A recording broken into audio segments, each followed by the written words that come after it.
We're back. This is Curzon Comments, live in San Diego, where I am, and in Manhattan. And welcome, James Moss. Hi, Ed. Great to be with you again. So Lovely this to is hear. thank you so much. Sorry to talk over you. So I got so much to say. Wow. So so this is edition number 6, isn't it? Oh, gosh, I'm losing count. Get back to San Diego at another time. Curzon Comments is all about globalism, global business. And so we want to give a voice to the idea of people with means or the opportunity can dart between New York and London. James Moss, you're a Londoner from way back and with steep experience, deep and steep experience in property management. Tell us. Well, that's a great introduction, and thank you. I'm just going to Okay, start. welcome again. So now you living now and have been for a few years on east side of Manhattan, Yeah, and you go back and forth to London and now Dubai as well. yeah, that's exactly right. I mean, London, New York, turn up at the airport with an overnight bag, hop on a plane, and you get there and back. It's really, really easy. We've got a great network of contacts in Dubai and out in the UAE as a whole, actually. And I don't get there quite as much as I would like to be able to do so. But those relationships, those client relationships, and intermediary relationships are very strong, very healthy, both for London and New York, I would stress. So tell me what's going on in Manhattan. Manhattan meaning the New York City uh, real estate rentals. Well, maybe I've got a few slides. Maybe we should try one of those and see what Okay, happens. let's begin. Use my screen share. Um, so, audience, this is hot information. James is a go-to. Before you push that button, Curzon Central. What's the website? I see here in the upper left, Uh, curzoncentral.com. yes, our main website. So if you like, our host HQ website is CurzonCentral.com. And from CurzonCentral.com, you can get to our New York American website and also to our separate relocation website, which is a sort of division, it's a bit of a grand word, but we run our relocation side through CurzonRelo.com. But basically, Curzon Central gets you to everywhere you need to go. Okay, you got that, audience? Curzon with a Z, Curzon Central, all one word, CurzonCentral.com, and there's a wealth of information. Now, I've known James for 20 years or more, socially as well as in business, and I got to tell you, this is the real deal here with James Moss. He has extensive property business management experience in London, and he's actually relocated into U.S. Is and now he's offering the services of relo, but in a high tech, super high tech, and wonderfully accepted product called. Uh, it's Curzon Relo again. There you go. So the app we do a lot of work with that app, and we work extensively in New York, by the way. Just we do a lot of relocation work here now. And the app is called Curzon Relo, and you can find it in the Apple App Store, and you can find it on Google Play. Just download it, and off you go. Yep. And I'm looking at the small type there, CurzonRelo.com, of course. It's the Curzon. app that will save companies, save individuals money, and giving them more service on the phone. Yeah, that's exactly. I mean, we don't work exclusively on the app. The app is really a tool for getting the job done. But what's great about it when we do use it and clients want to use it, it's just so efficient. And everyone communicates on a mobile phone, and it's secure and it's encrypted, which is really important. So you can do a whole, you don't even need email particularly. It's not mandatory, but it's there. It's really good for self-movers. But we use it now as a universal communication tool for everybody, and it's fabulous. Everyone thinks it's great and it's easy. Okay, let's go to your slides. Take us on a tour. Okay, so let's have a quick run through. Um, and let's start with New York. So, as I mentioned, Curzon is we're very active in New York. We're brokers in New York, so we're also British chartered surveyors. So we're qualified in London and internationally, but we're specifically also qualified as licensed brokers in New York and Connecticut. And you can see on this slide here some of the team. And we do property here, and we do relocation here. We do relocation at a wider scale as well. But this is our home in North America, and we're absolutely delighted to be here and working from here. So in the Um, neighborhoods, oh, excuse me, in the Manhattan neighborhoods, what's hot? What's going on in the rental market? well, let's. I don't know how that got in there. That is uh, A happy guy. that is a heavy guy. There's two heavy guys. So that's me with one of my clients. So a lovely fellow who we relocated at the end of last year. And I'll let our audience read the testimonial whenever they feel like it. But as you can see, we've got a couple of glasses in our hand. It all went very Yes, and I could see well. PJ Clark's is on Third Avenue in Midtown, right? Spot on, Ed. Spot on. Yeah, yeah. And Okay, I'm going to read this, okay? ah, James, and this is what this guy wrote. James made what could have been a stressful, high pressure move feel completely effortless.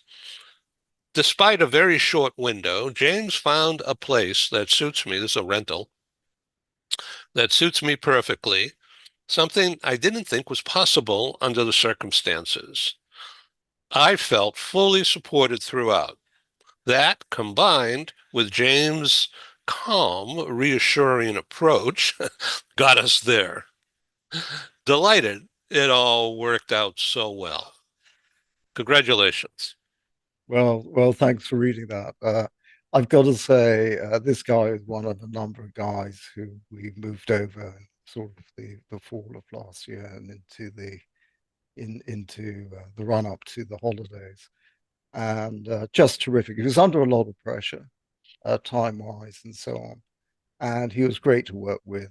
Very sensible, and yeah, it went really well. But the nice thing is there are quite a lot more stories like this as well. And I have a great team here who also do it, but we all muck in together. A lot of relocation companies sort of, you are very hierarchical. We tend to sort of like, everyone gets involved and, you get these sort of results. It's great. So you just use an expression muck. So is that from your rugby days? Into the muck. Muck in, yeah. I mean, I am actually I'm no longer a rugby player, but I spent a very large chunk of my youth and young adulthood playing rugby, and I have the scars and the beauty marks to show for it. Yeah, wow, that's a rough Yeah, sport. Well, San it's Diego has a rugby team, but I haven't gone to any of them yet. well, not to digress too much, but California, San Diego is absolutely excellent for rugby, Oh, and really? I'll look the into it. the American seven-a-side rugby team is one of the finest rugby teams, seven-a-side rugby teams in the world. So little known Wow, fact there. Yeah, the US is great, really, that's really good. interesting. So where did this customer wind up renting? What part of town? Brooklyn, Aha. interestingly enough. Yeah, And okay. so yeah, so let's sort of go on a bit on the slides here. Okay. Um, So this is and Manhattan well, this is data. this is Manhattan data. The reason I'm actually going to come back to Brooklyn in a second. But this is Manhattan data, and you can see that the average rent in Manhattan at the moment, this is across Manhattan, is $5,368 a month. Um, it's gone up about 7.7% from last year. So that's a typical two-bedroom? Yeah, that's a sort of typical two-bedroom, good condition, midtown Manhattan type of situation. Usually furnished on something like that or semi-furnished. So yeah, yeah. But what's interesting here, and again, this sort of Toby ran into this gentleman we had previously, is that there wasn't a lot of stock around.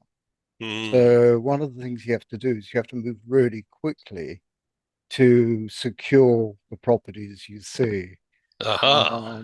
and to try and avoid bidding wars. And bidding wars are really creeping into the equation over here again. Prices go So up. Boy. yeah, exactly. And on the bidding wars at the moment that we're seeing, and we weren't actually getting too involved in them, pleased to say. We'd like to get our clients in first and secure the place and avoid a bidding war. Um, but on average, on bidding wars, the rents being achieved are about 8% higher than the listed rents at the moment. Okay, So let's go a little bit further into your data and the images that you have. Oh, there we are in Brooklyn, right? yeah, well, this is classic Brooklyn. This is beautiful Brooklyn. I have to say, it is lovely. And this is your classic brownstone, which Americans, of course, are very familiar with. But a lot of people overseas know what is a brownstone, and this is your classic brownstone. And your brownstone, it may be a house, but a lot of them have been split into apartments. And in fact, it's gone full circle. So years ago, decades ago, you couldn't give these things away. They were so cheap. Um, and they became rentals. And they were rentals for a long time. And then what happened in the 80s, 90s, and noughties is that they started converting back into whole homes, whole houses again.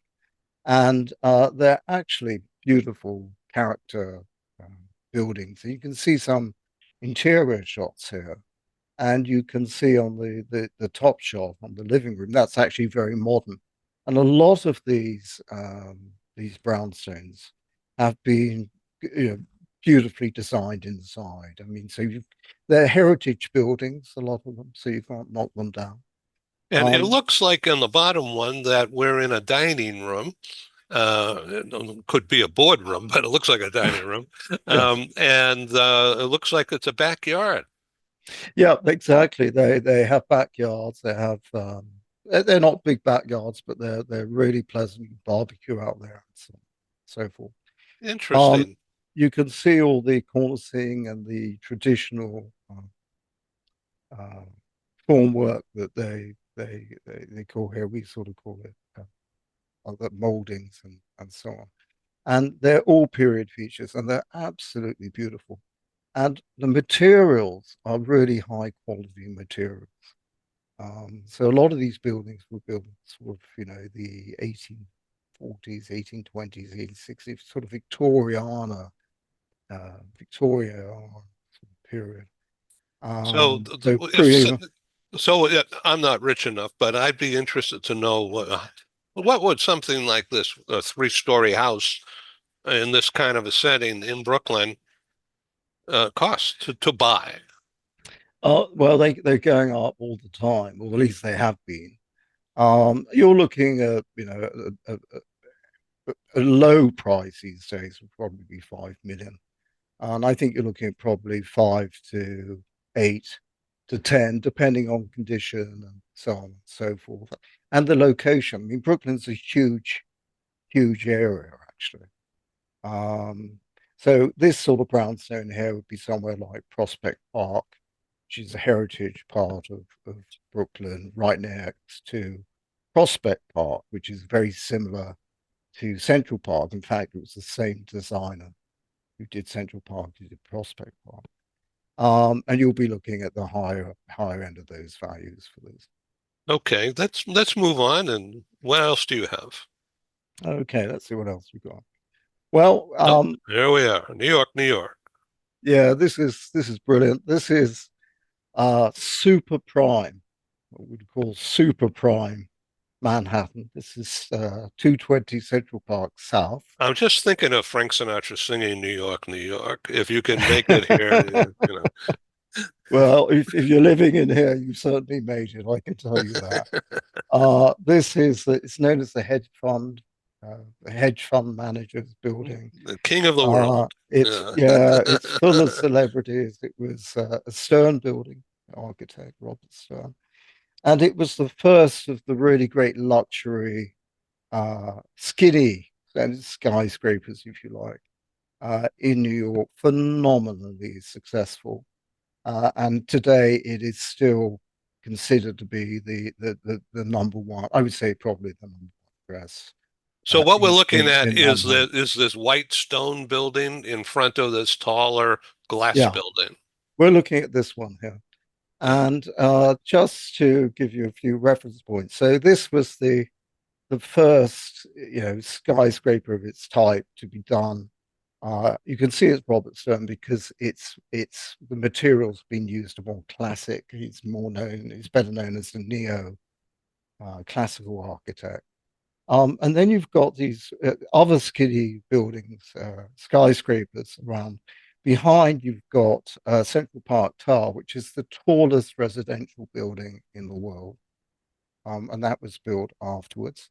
Um, to the left here, this sort of blue Ripley building, it was designed to look like a waterfall, is one at 57. Um, on 57th Street there, and it's a beautiful building. It's also got a hotel in. So that's again that was a very famous building. And then this one here is the Steinway building. It's 111 on 57th Street. It's built on top of the old Steinway piano factory. That's where it's got its name from.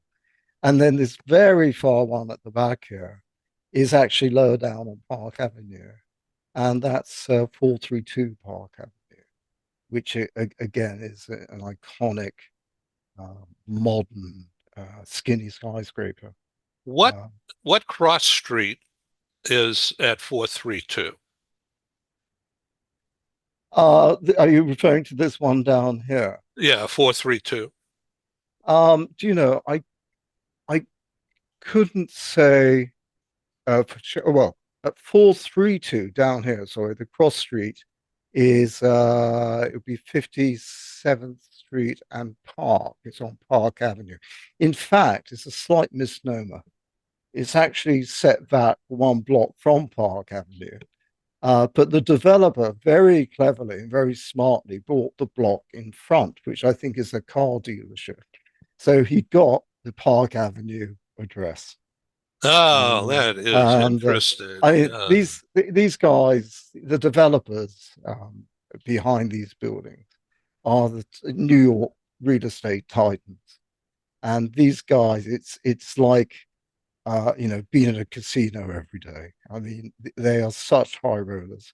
There's a very good book, just to mention it to our audience. If you're interested in a lot more, learning a bit more about this, finding out a bit more about this, pick up a book called Billionaires Row, and it's written by a Wall Street Journal journalist. Brilliant book. She did a brilliant job on it. And she takes five of these buildings, pretty well all that you can see here, and she goes through each one bit by bit. It's like reading a thriller, a whodunit. It's absolutely brilliant. I'd recommend it. This is fascinating. That's a wow. Well, thank you for the tour here. Or what's next? Okay, let's see what we've got next. Well, Uh, back to London, back to London. And as we do London and New York. We're very active in London. We're very active in New York. so And so so so this would be a house or would this be apartments stacked up? well, this is fairly traditional white stucco, prime central London. So this could be in Notting Hill. It could be down in Belgravia. Chelsea, Kensington. I mean, it's a very classic style. And often they are houses, and often they are split into what we call flats or apartments, if you like. And it's a similar story to some of the Brooklyn properties we looked at, depending on where they are. So if you took Notting Hill Gate, for example, you have some lovely properties like this in Notting Hill Gate.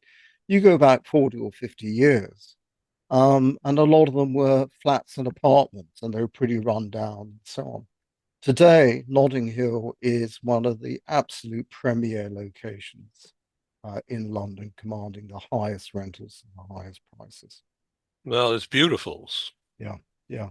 And we run a property management service. So for 20, 25 years, we've been managing property, residential and commercial property in London for clients, including blocks. So we actually manage blocks of these types of buildings as well. Way to go. What's next? Okay. So I just thought we'd have a quick look at what's happening in the rental markets in London. London is really hard. London isn't like Manhattan where you can sort of average out and get the numbers right and so on. Um, London is a much broader parish in that sense. So what we tend to do is we tend to look at trends. And what you will see here is that during the pandemic, um, London, and you've got here prime central London in blue and what they call prime outer London in orange, but they're much the same, frankly, in terms of the way the numbers and the trends flow. And what you'll see is during the pandemic, just like uh, outside of New York and people trying to get out of cities, as well as uh, trying to sort of find the leafy locations, if you like, and there are a lot of those in them. The rental values just took off. They took off, and then they came right down as the pandemic sort of worked its way through. And then they sort of, picked up again. They kept going. There's a shortage of housing stock in London. This has been a big problem, particularly on the rentals. And anyway, we come all the way over here to January, beginning of this year, and rents at the moment look as though they may have bottomed out. Um, what I think is that I think the data is pretty good. The question is what's going to happen next. And if you look at the very end of those trends, they're just beginning to turn up again. And what you've got going on in London is you've got landlords leaving the market, like you have landlords leaving the market in New York for different reasons. And I think what we're going to see is we're going to see rent starting to go up again. Um, Interesting. yeah, yeah. So that's where we are as a general trend in General central trend. London. Right, Yeah, right. yeah. So in certain areas, high-end areas throughout London, it's sky high. Show us. Sky high and rocketing. Uh, Rocketing. it's Right. yeah, yeah. Okay. So I'm going to go on to the next slide. Yeah. Fly me to Um, the moon. yes, this is sort of this is One Hyde Park, Knightsbridge, which is the equivalent of 220 Central Park South, really. It's a stunning modern development right across the road from Harrods. I mean, literally, it's a 3-minute walk to Harrods. And I'm pleased to say my office used to be around the corner, so I know the area incredibly well. But I wasn't in one of these. But it's an absolute fantastic location. It's South Kensington, Eaton Square, and everything just up the road from here. So you're Yeah, so talking, it's primo. Primo. yeah, you're talking prime central London. So to give you a feel on rent, so if you wanted to rent one of these apartments at One High Park, you're looking, you're looking at about £50,000 a month, 65,000 US dollars a month for your sort of fairly average three bed apartment. And like 220 Central Park South, there's loads of amenities in these buildings. There's swimming pools and there's concierge and there's saunas and all sorts of things. So they're very highly amenitized. Um, what you've got going on in London, though, the booming sector of London is actually anything over 5,000 a week at the moment. And that's for a number of reasons. I won't delve too deeply into it here. But the cost of actually buying a house, if you're an overseas buyer in London, it's very expensive now because of stamp duty. Um, the other thing is there for residents, international residents in London, there are major changes going on with the abolishment of what's known as non-dom status. And what that basically means is that if you're a very rich person and you want to live in London and use it as your base, you can do so for the next 4 years pretty easily. And then the government is going to hit them with inheritance tax on their global wealth.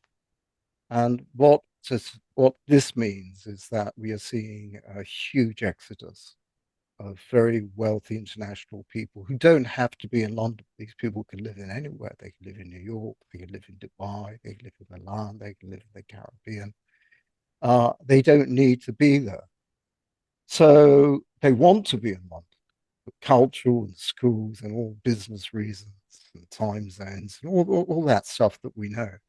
Um, but unfortunately, a lot of them are now seriously rethinking um, do they really need to be in London if there is going to be a global wealth tax, particularly in inheritance tax?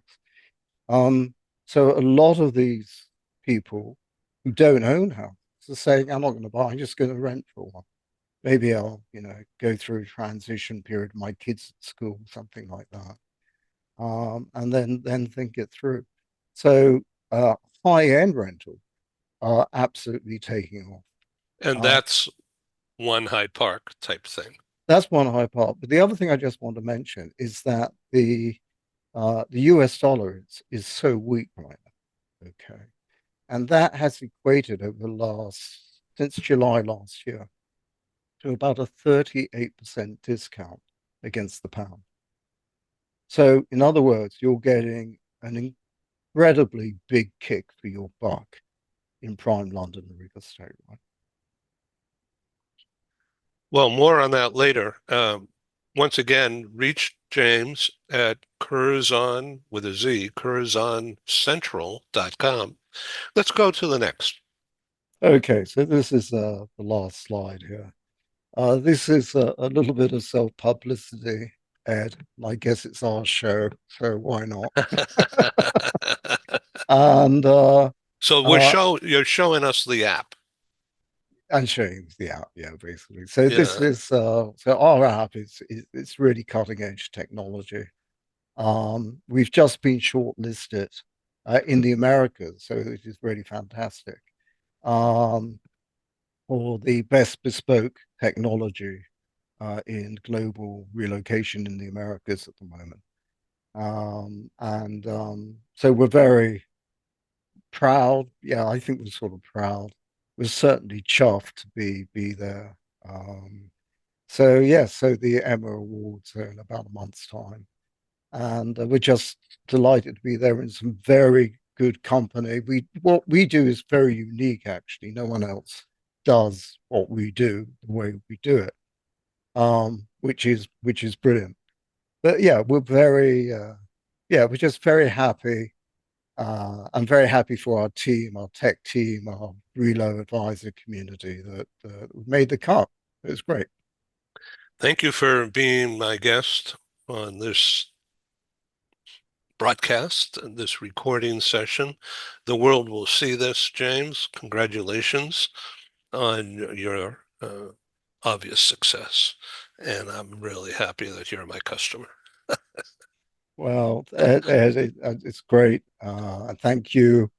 And I love our partnership. I love Global Business News, and what we do together, and what we do is in business, and what we do as friends.